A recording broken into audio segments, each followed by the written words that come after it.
Guys, ito na naman po, maaga po tayo ngayon. Nandito po tayo, naghihintay na naman po tayo ng bus. As usual, everyday, ganito po ang ano natin. Ang routine po natin, maaga. Ah, Time po natin, maaga po tayo ngayon. Alas 3:22 pa lang po tayo. Maaga tayo ngayon.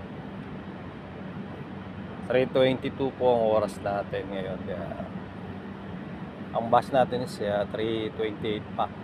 May maaga tayo ngayon. Di po kaparehas kahapon na talagang asin talaga nagmamadali po tayo, na nag-aabol po tayo kahapon kasi baka malate po tayo. Ngayon so medyo maaga naman po tayo. Sabi nga nila, di baling maaga, wag lang late. Para kung ano man po ang pwedeng mangyari, i-ano natin, maaga po tayo makakapag-adjust sa oras natin. Ito maaga po tayo ngayon. Usual lang hinihintay natin bus ngayon is N43. Po yung bus natin guys. Wala pa yung bus natin. Nasa ano pa siguro yan. Medyo malayo-layo pa yan. Bandang nasa ano pa yan. Nasa bandang Etisalat pa po yan. Yung bus natin doon. Banda rin po yun. Kaya maaga pa. Yan po, basta yan po nakikita po yung bus stop na yan. Diyan po ako lagi naghihintay sa umaga. Kaya yun guys, dito lang po tayo. Kaya lagi po tayo mag-iingat. Ingatan po natin sarili guys. Kasi yan po ang puhunan natin sa trabaho. Yung katawan po natin.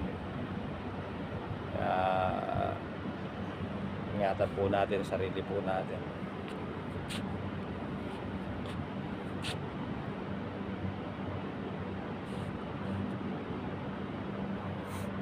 Medyo init pa konti siguro mga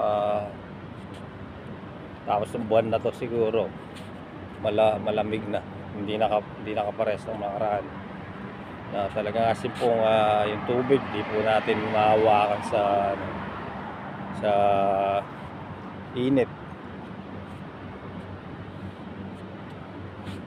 Pag naman wala pong problema pag malamig at may heater naman, makakapag-adjust po tayo.